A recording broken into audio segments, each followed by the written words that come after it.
चलिए, घुटने दर्द का कल की क्लास में थोड़ी सी हम ब्रीफिंग कर देते हैं। घुटने दर्द में यदि एस्ट्रोलॉजिकल समस्याओं को एस्ट्रोलॉजी को ऐड किया जाता है तो जिस किसी इंसान के पिता के साथ अनबन रहती है, उस कंडीशन में पुत्र और पिता दोनों को घुटना दर्द हो सकता है। जिस किसी पुत्र वधू के साथ सासू माँ का अनबन रहता है, उस कंडीशन में सासू माँ और पुत्र वधू को भी आपके घुटने की दर्द की समस्या पाई जाती है। ये होगा नहीं, फ्यूचर की बात नहीं हो रही है, ध्यान दीजिएगा। ये वर्तमान परिस्थितियों में चलता है। जिसके साथ जिस किसी के बहू के साथ अनबन चल रही है, उनकी सासू माँ को जो है घुटने से चला नहीं जाता है।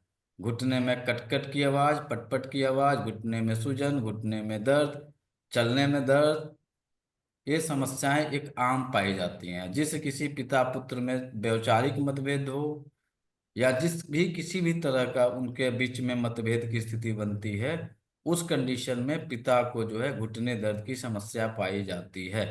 और सेम कंडीशन में पुत्र को भी पाया जाता है। पुत्र यंग रहता है, पुत्र वधू यंग रहती है तो उन्हें ज्यादा फील नहीं होता है। लेकिन एक छोटा सा जब इनको डायग्नोस, जब आप इन पे बारीकी से नजर रखेंगे तो मिलेगा कि जब कभी यह कुर्सियों पे से उठ के बैठेंगे, सॉरी, कुर्सियों से जब उठेंगे तो उनका हाथ नेचर वाइज घुटने पे सोता चला जाएगा। अचानक से ये उठ नहीं पाएंगे, चाहे वो 25 साल के हों, चाहे 35 साल के हो, चाहे 40 साल के हो। तो उनका हाथ नेचुरल तरीके से नेचर उनको वहां पे सपोर्ट करा देता है, फिर जाके वो उठने की कोशिश करता है।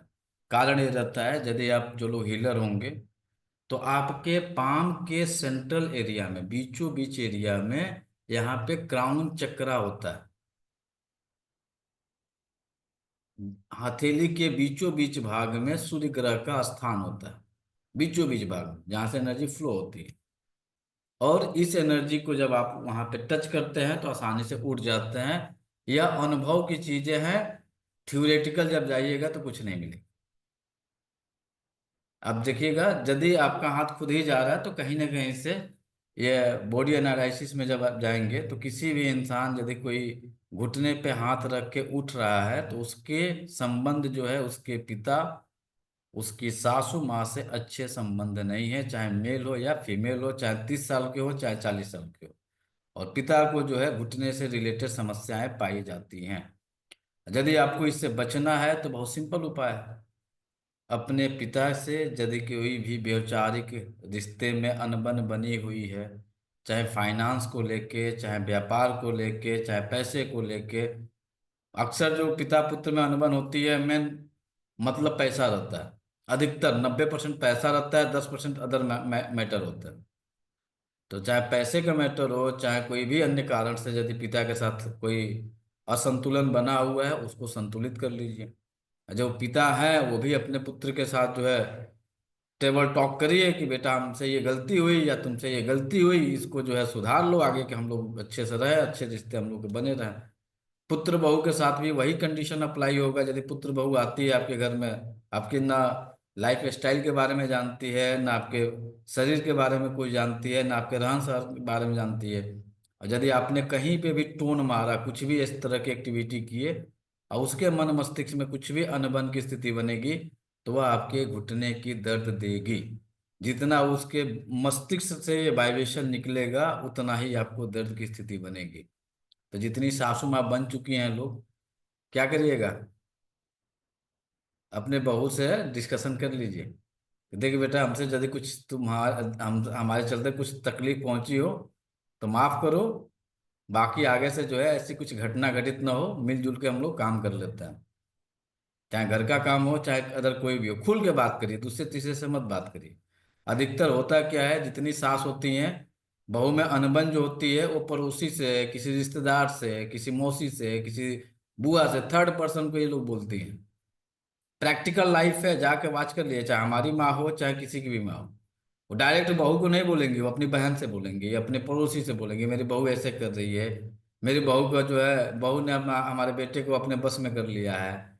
विभिन्न तरह की जो बातें हैं वो चलती हैं, और जितना ये टोन मारेंगी उतना इनके घुटने के दर्द की समस्या बनी रहेगी, वो जा नहीं सकती है।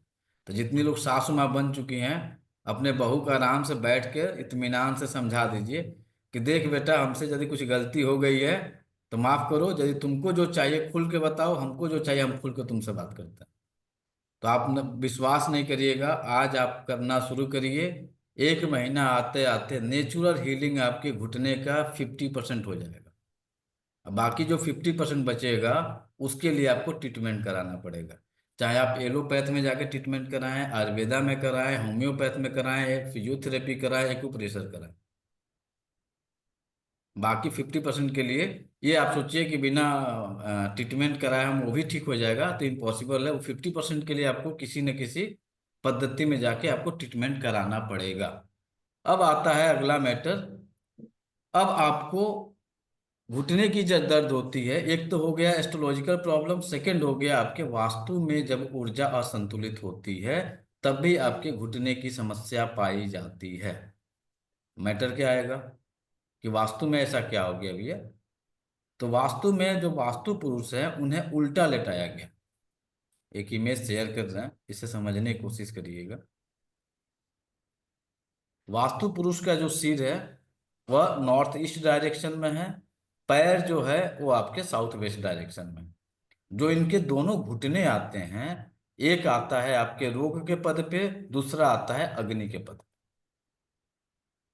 अग्नि यानी south east direction and north west direction. North west direction में जब पंचतत्व सिद्धांत के अनुसार जब हम लोग चलते हैं, तो थोड़ा सा यहाँ पे मार्किंग में हम आपको कर दें ताकि समझना और आसान हो जाएगा। ये हो जाता है आपका east, west, south, north. East है आपके एज पंचतत्व के सिद्धांत एक्यूप्रेशर के अनुसार वायु तत्व, आकाश तत्व, अग्नि तत्व, जल तत्व। ये आकाश तत्व है, यहाँ पे जाके इसकी एंडिंग होती है, यहाँ से जल तत्व की शुरुआत हो जाती है। यहाँ से जल तत्व की शुरुआत होती है, यहाँ से वायु तत्व की शुरुआत होती है। ये वायु तत्व का केंद्र है। यहाँ से जब राम आते राम हैं जी अग्नि साहब। तत्व की राम राम शुरुआत। जी, राम राम। बाबू कैसे हो? बढ़िया। अब किसी के भी घर में ये अग्नि तत्व असंतुलित हो जाए, यानी यहाँ पे किसकी एनर्जी आ रही है, वायु और अग्नि, इन दोनों की ऊर्जा का मिलन जहाँ पे हो रहा है वह बन रहा है आग्नेय कोण। यहाँ पे आकाश और जल का जहाँ पे मिलन हो रहा है वह बन रहा है आपका वायव्य कोण या फिर नॉर्थ वेस्ट डायरेक्शन। यदि यहाँ पे आकाश यानी स्पेस और जल के बजाय अग्नि और वायु की एंट्री हो जाती है, अपोजिट डायरेक्शन की एंट्री हो जाती है, अपोजिट एलिमेंट की एंट्री हो जाती है, तो यह जो पद है यहाँ की ऊर्जा असंतुलित हो जाएगी। अब अग्नि कोण का जो जगह है यहाँ पे यदि जल आ जाए और यहाँ पे आकाश आ जाता है, तो अग्नि तत्व जो स्थान है यह असंतुलित हो जाता है। अब आसान भाषा में समझिए, यदि किसी के घर के नॉर्थ ईस्ट डायरेक्शन में बाथरूम बन जाए, साउथ वेस्ट डायरेक्शन में किचन बन जाए, क्या हुआ यहाँ पे? अग्नि नॉर्थ वेस्ट में चली गई और बाथरूम यानी आकाश तत्व और जल तत्व जो है आग्नेय कोण में आ गया। इस स्थिति में उस घर में घुटना का दर्द पाया जाएगा।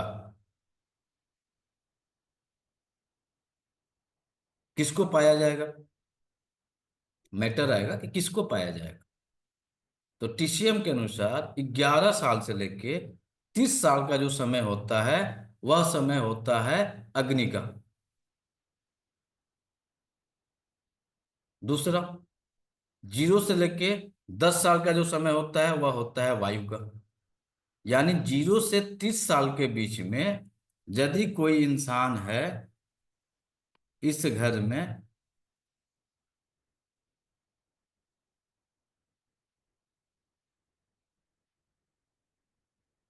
ईस्ट का एज होता है 0 to 10, अग्नि का एज होता है 11 to 30।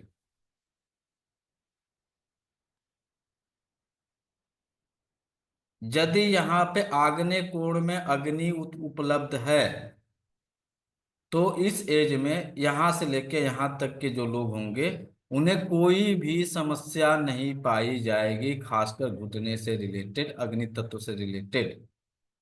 और यदि यहाँ गलती से अग्नि के बजाय बाथरूम आ जाएगा, तो घुटने के अलावा भी बाकी अन्य रोग भी होते हैं। तो एक 0 से लेके 10 साल के बच्चे जो है सबसे ज्यादा ग्रसित हो जाएंगे। और जो ओल्ड एज के लोग होंगे उन्हें घुटने की दर्द यहाँ पे पाई जाएगी। 30 साल के ऊपर वाले को घुटने का दर्द मिलेगा, और 30 साल से नीचे वाले को जो रोग मिलेगा, वह रोग नोट कर लीजिए।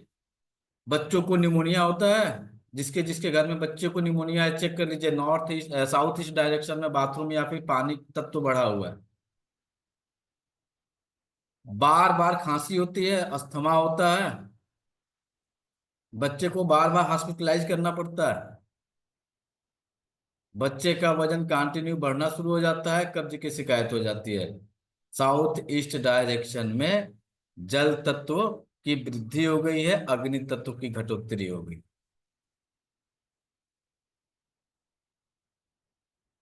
तो 30 साल के नीचे वाले को जो बीमारी होगी, वह बीमारी होगी कब्ज की, खांसी की, एलर्जी की, अस्थमा की, निमोनिया की, स्किन से रिलेटेड कोई डिजीज की। और 30 साल से ऊपर जो होंगे, उनको घुटने के रोग होंगे, घुटने में इन्फ्लामेशन होगा, घुटने में दर्द होगा, घुटने में कट कट की आवाज आएगी, घुटने से चला नहीं जाएगा। एज जरूर नोट कर लीजिएगा और अच्छे से इसको वॉच कर लीजिएगा। अकॉर्डिंग टू एज में आपको परफेक्ट मिल जाएगा, एकदम एक डायग्नोस बन के आ जाएगा कि ये बीमारी है, तो इस एज कौन सा है, उसके घर में इस डायरेक्शन में यह स्थिति बनी होगी। साउथ आपके नॉर्थ वेस्ट में किचन आया होगा, या बिजली का बड़े बड़े जो घर के आपके मेन स्विच होंगे वो आए होंगे, गीजर आया होगा। उस स्थिति में आपको यह समस्या पाई जा सकती है।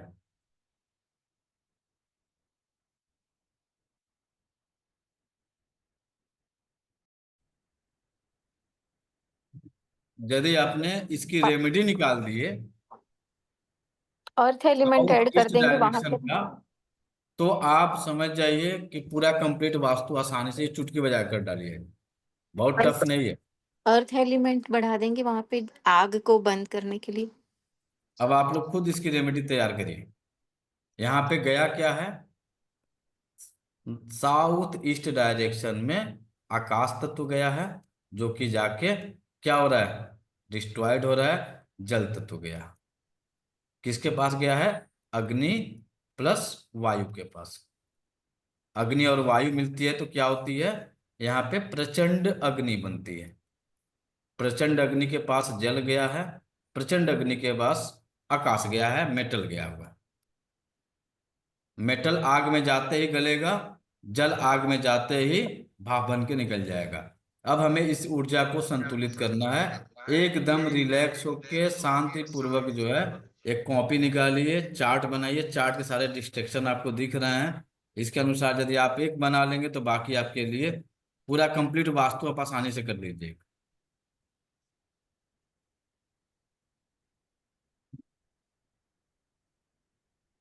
तो आग पे मिट्टी डालेंगे तो ठीक हो जाएगा ना, आग बंद हो जाएगा तो उसको अर्थ एलिमेंट या तो येलो का कुछ रख सकते अब हैं आप वहां पे। बताइए, जब आग पे मिट्टी डालेंगे तो वहां तो वायु भी तो है, वायु क्या हो जाएगा, उड़ा लेगा उसको।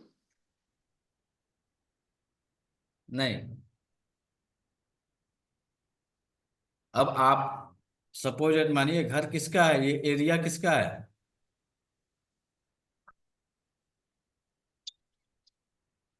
यहाँ पे यह एरिया किसका बना हुआ है,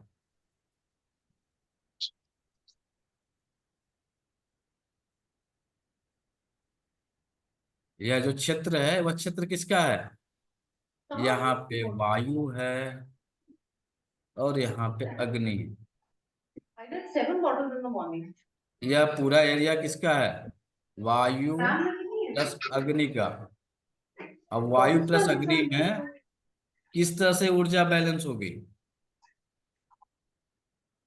यहाँ पे वाटर पानी से। आ नहीं सकता है। वाटर से।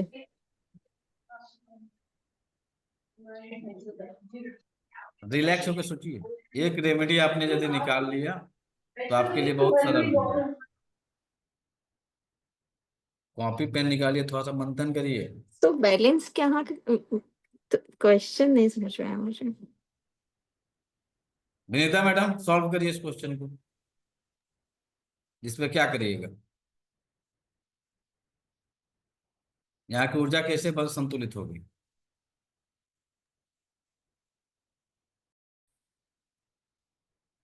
एक नोट कर लीजिए, साउथ ईस्ट डायरेक्शन में किसी भी कारणवश जल तत्व की एंट्री हो गई है, वो चाहे बाथरूम हो, चाहे आपका शौचालय हो, चाहे सेप्टिक टैंक हो, या कुछ भी हो, जल तत्व की एंट्री हो गई है, उस घर का एक ही रेमेडी है, यदि उस घर में शांति सुकून और बीमारियों से मुक्ति चाहते हैं, तो उस घर में प्रतिदिन अग्निहोत्र होना अनिवार्य है।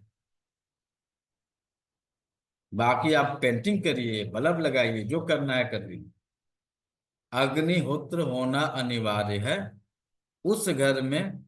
क्योंकि जल तत्व की ऊर्जा जो होती है, जब आप वास्तु के देवताओं के बारे में जब आप पढ़ेंगे, तो वास्तु के देवताओं में जल तत्व की दिशा में आदित्य, लक्ष्मी, अलक्ष्मी, भगवान शिव, भगवान विष्णु, धन्वंतरी, कुबेर, इनकी ऊर्जा घट रही है। अब इनकी ऊर्जा को बढ़ाने के लिए आपको क्या करना पड़ेगा? पहले अग्नि तत्व की ऊर्जा को बढ़ाने के लिए अग्निहोत्र, और इनकी ऊर्जा बढ़ाने का क्या साधन है आपके पास? हवन। हवन। हवन करना है। हवन हवन। अरे हवन तो हम खुदे बता रहे हैं कि एक तो हवन करेंगे तो अग्नि तत्व की ऊर्जा बढ़ेगी। वो कैंडल। बाकी जो डैमेज हुआ है उसकी ऊर्जा को संतुलित करना है ना, और बाकी क्या करेंगे? तो रेड कलर कहीं ऐड ऑन करेंगे। उस घर में, समझ में आ गया? कॉपर। दिमाग चल रहा है बहुत तेज आप लोगों का, धन्य है प्रभु। उस घर में शिव, शक्ति, माँ लक्ष्मी, भगवान श्री हरि की ऊर्जा को संतुलित करने का एक ही रास्ता है, आप मेडिटेशन करिए, ध्यान करिए, पूजा करिए, आराधना करिए, इसके अलावा कुछ रास्ता नहीं है। बाकी जो मर्जी सो करना है करते रहिए, जो हथकंडे अपनाना है कर लीजिए। यहाँ पे ये तार डाल देंगे, ये मेटल डाल देंगे तो ये हो जाएगा। जिसको जो करना है करते रहिए, यही दो रेमेडी। पहली है अग्निहोत्र होना चाहिए प्रतिदिन। दूसरा है उस घर में प्रतिदिन भगवान शिव की, भगवान लक्ष्मी की, जिसकी जो आस्था है, आप अपनी आस्था के अनुसार जो भी धर्म को मानना है, अपने धर्म के अनुसार आराधना, बंधन, मेडिटेशन, साधना जो है वो आपके घर में होना अति अनिवार्य है। अब पूजा पाठ का क्या नियम है ये आपको बताने की जरूरत नहीं है, आप अपने धर्म के अनुसार, अपने कर्म के अनुसार उसको करना शुरू कर दीजिएगा। और दिन नोट कर लीजिएगा, 45 डेज, 45 डेज के अंदर आपकी समस्याओं में 60% आराम मिल जाएगा, 50-60 आसाम आराम मिल जाएगा। बाकी के लिए आपको कहीं ना कहीं ट्रीटमेंट कराने जाना पड़ेगा। पहला ट्रीटमेंट क्या था? आपके रिश्तों को सुधारना है। दूसरा ट्रीटमेंट क्या है? अग्निहोत्रा। जब तब ध्यान, मान के चलिए कोई बौद्धिस्ट है तो भैया आप विपासना करिए, कोई जैनिज्म है तो आपके धर्म के हिसाब से जो आपकी पद्धति, आप उस पद्धति को फॉलो करिए। जो हिंदू को मानने वाला है, आप अपने धर्म के हिसाब से अपनी उस पद्धति को मानिए। जो मुस्लिम है, अपने धर्म के हिसाब से अपनी पद्धति को मानने की कोशिश करिए। तो ये दो चीजें होना अति अनिवार्य है। अब अग्निहोत्र नहीं कर सकते तो फिर क्या करेंगे? धूप जलाइए, अग्नि प्रज्वलित करिए। नहीं भैया हमारे घर में धूप नहीं हो सकता है, हवन नहीं हो सकता है डेली, हमारे पास इतना समय नहीं है, तो कम से कम धूप जलाइए, जो 45 मिनट धूप जले, बुझ जाए फिर जला दीजिए। मेडिटेशन करिए, ध्यान करिए, यदि गुरु की भक्ति कर रहे हैं तो गुरु की भक्ति में लिप्त होइए। सो वो जगह पे ही करना जरूरी है कि अपने घर के मंदिर में करे तो जो चलेगा? जहां मंदिर में करेंगे ना, तो जब मंदिर में करें तो ऊर्जा तो चारों तरफ फैल रही है ना। जब आप अपने घर में अग्निहोत्र कर रही हैं तो उसकी सुगंध तो पूरे घर में फैल रही है। जब आप धूप जला रही हैं, जब आप दीपक जला रही हैं, तो या फिर हवन कर रहे हैं, तो उसकी पूरी सुगंध आपके घर में फैल रही है, तो ऊर्जा तो चारों तरफ फैल रही है ना। इसके अलावा कोई रास्ता नहीं होता है। बाकी जो रास्ता अपनाना है अपना लीजिए। पैसा कमाने के लिए बहुत रास्ते बता दिए जाएंगे। वहां पे एक पत्थर लगा दो, वहां पे जो है तार लगा दो, वहां पे जो है ये चीजें लगा दो, वो चीजें लगा दो। तो इन चीजों से बढ़ के ये है, ये करेगा कौन? तो आपको खुद करना पड़ेगा, दूसरा कोई करने वाला नहीं है। थोड़ा ना कोई पंडित जी आपके घर में डेली अग्निहोत्र आके करेंगे, थोड़ा ना डेली आके धूप जलाएंगे। आप जलाइए, 5 मिनट, 10 मिनट, 15 मिनट का समय निकालिए।